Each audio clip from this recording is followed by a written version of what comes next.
오늘 주시는 말씀은 에스겔 18장 1절에서 9절입니다.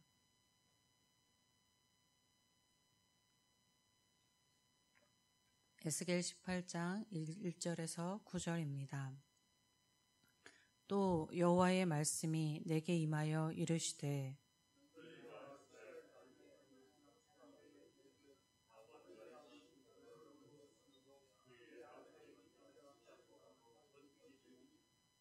주 여호와의 말씀이니라. 내가 나의 삶을 두고 맹세하노니 너희가 이스라엘 가운데에서 다시는 이 속담을 쓰지 못하게 되리라.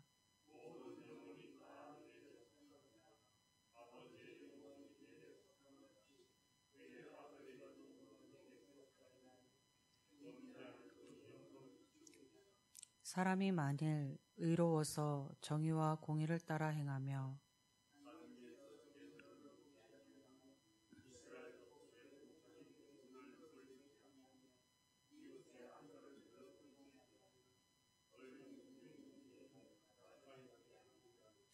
사람을 학대하지 아니하며 빚진 자의 저당물을 돌려주며 강탈하지 아니하며 줄인 자에게 음식물을 주며 벗은 자에게 옷을 입히며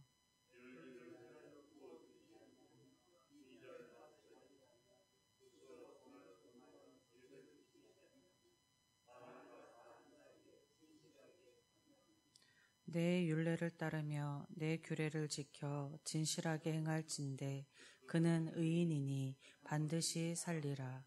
주 여호와의 말씀이니라. 아멘. 오늘 본문의 말씀은 속담 하나로 시작하고 있습니다.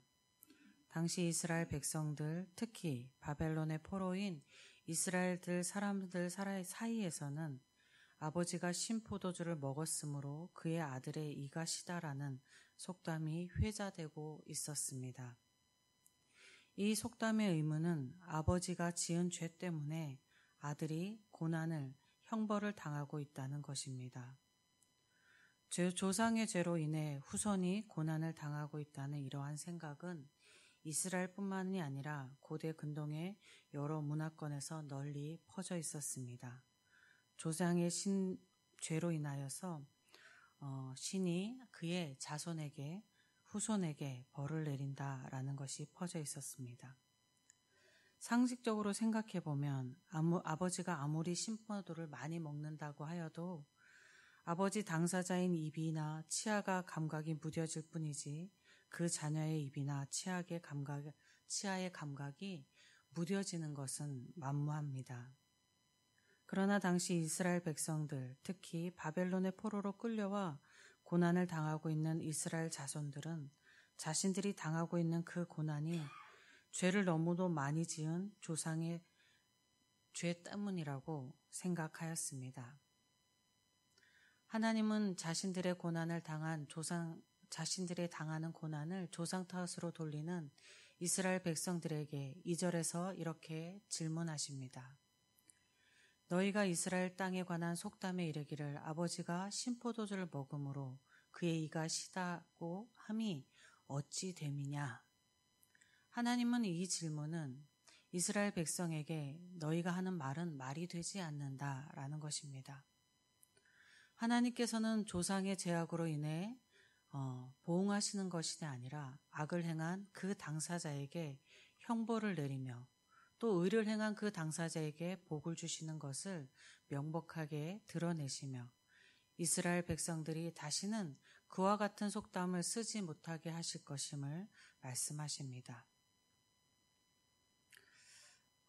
이스라엘 백성들은 자신이 당하는 고난을 조상의 죄로 인함이라 하는 것이 아니라 그들 자신의 삶을 통찰해야 했습니다.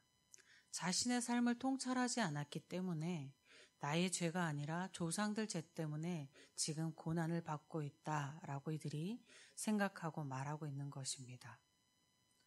하나님의 백성은 자기네 삶을 통찰하여서 형벌에 처하도록 만든 자기의 죄를 깨닫고 회개해야 합니다. 그러나 당시의 이스라엘 백성들은 오히려 조상에게 책임을 전가하며 불평만을 일삼습니다. 또한 이러한 그들의 행위는 하나님께서 무고한 자들에게 형벌을 내리시는 것으로 하나님이 공평하신 신이 아니라고 여기면서 원망하는 것입니다. 이런 그들의 삶의 태도는 자신들이 처한 고난의 삶을 결코 벗어날 수 없는 일종의 숙명론의 굴레에 얽매여 미래에 대한 그 어떤 소망도 없이 절망 속에 있었던 것을 의미합니다. 이스라엘 백성들이 절망의 굴레에 있는 것은 그들이 자신들의 삶이 하나님의 주권과 하나님의 은혜 속에 있음을 망각하고 있음을 나타냅니다. 그들은 하나님에 대한 지식도 잃어버렸고 믿음도 잃어버렸고 그런 상태에 빠져서 죄악마음을 일삼으며 자신들의 고난을 조상의 탓으로 돌리고 있었음입니다. 오늘 본문 말씀을 통해서 하나님께서 우리에게 분명히 밝히시는 것이 있는데 그것은 하나님께서 사람의 죄를 다룰 때에 각 사람에게 그 사람 개인적인 죄만을 다루신다는 것입니다. 나의 조상의 죄도, 나의 자녀의 죄도, 나의 가족의 죄도 하나님께서 내 삶에 있어서 같이 다루지 않는다는 것입니다. 나의 삶에 있어서는 하나님께서 내 죄만을 다루신다는 것입니다. 4절 말씀에 모든 영혼이 다 내게 속한지라 아버지의 영혼이 내게 속함같이 그 아들의 영혼도 내게 속하였나니 범죄하는 그 영혼이 죽으리라. 이 말씀은 하나님께서 사람에 대한 축복과 저주, 칭찬과 책망 추금 등을 하실 때에는 각각 사람들을 독립적으로 상대하신다는 사실을 밝히시는 것입니다. 그런데 앞에 속담의 해석을 하면은 아버지가 아들에게 속한 것이 아니며 아들이 아버지에 속한 것이 아니며 그러므로 아버지에 대한 죄의 대가를 아들이 떠받는 것이 아니며 아들에 대한 죄의 대가를 아버지가 떠받는 것도 아닌데 출애굽기 20장 5절 말씀과 그 말씀이 좀 모순된 것 같습니다. 출애굽기 20장 5절 말씀은 어떤 말씀이냐 하면은 그것들에게 절하지 말고 그것들을 섬기지 말라. 내 하나님 여호와는 질투하는 하나님인즉 나를 미워하는 자의 죄를 갚되 아버지로부터 아들에게 3대까지 이르게 하거니와 라고 말씀합니다. 그럼 이 말씀은 오늘 하신 말씀과 상이한 모순된 말씀이 아닌가라는 생각을 갖게 합니다. 그런데 이 출애굽기의 말씀은 아버지의 죄의 대가를 아들의 대와 그 다음 대까지 갚게 한다는 것 같지만은 그런 의미가 아니라 하나님께서 악한 부모 밑에 성장하는 자녀들이 그 본을 보고 자라게 되면 유사하게 죄를 짓는 사람의 경향성을 지적하고 있음입니다. 이는 부모의 죄성을 자녀들이 끊어버리기 쉽지 않고 그 결과 그들 역시 동일하고 유사한 죄를 지음으로써 아버지의 죄를 대물려 형벌을 당하게는 그러한 일반적인 현상에 관한 말씀을 하신 것입니다.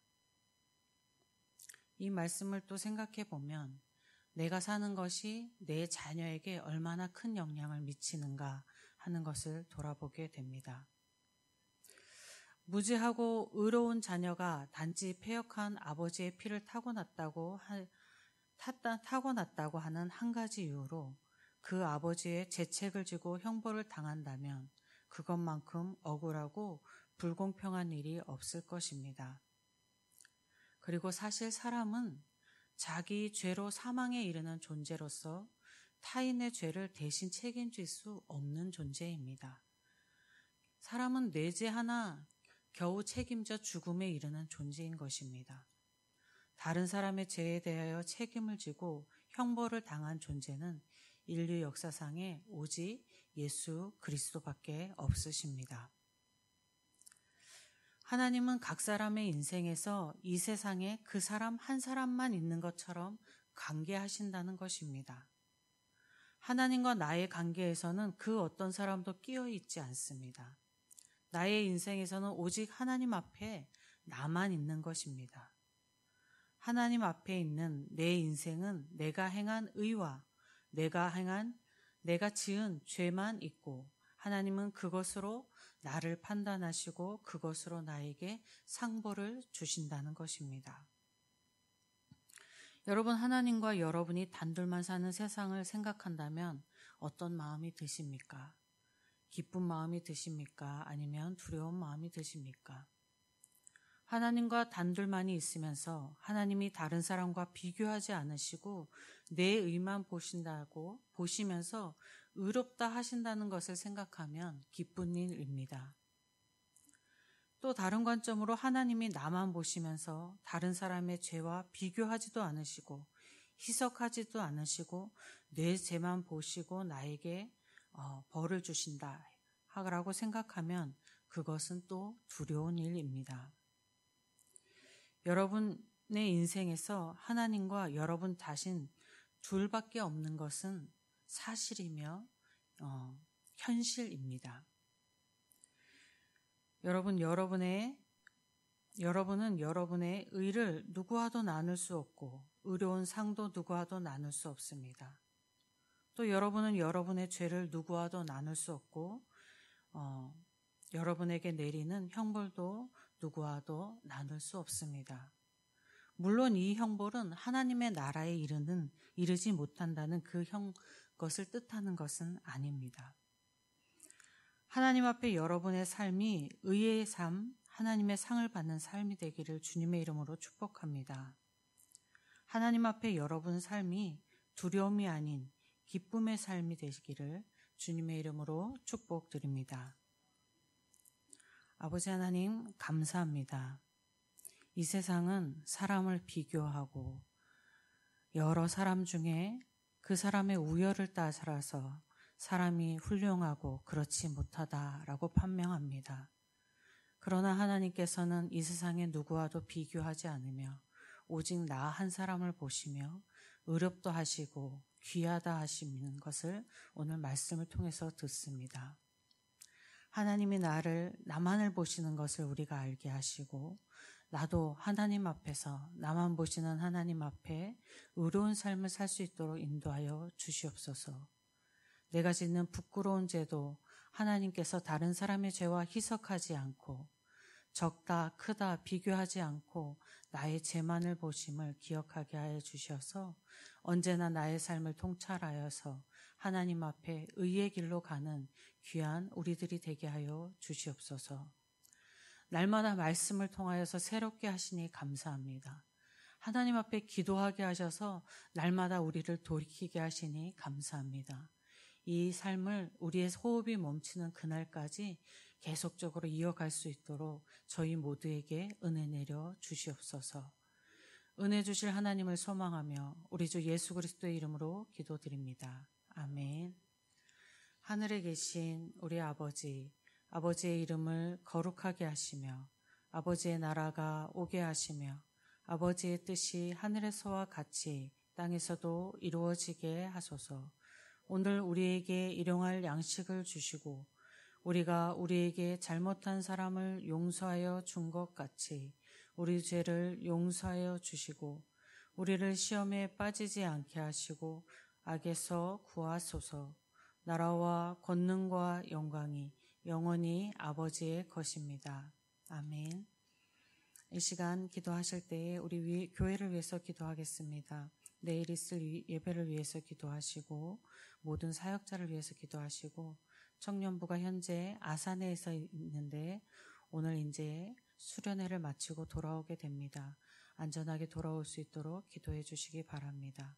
환우들과 어려운 형편에 있는 성도들 그리고 계속 기도했던 대로 나라와 우리 예천지역을 위해서 기도하시고 선교지를 위해서 기도하시고 우리 개인의 각자 기도하실 때 주님의 이름 한번 부르고 함께 기도하겠습니다.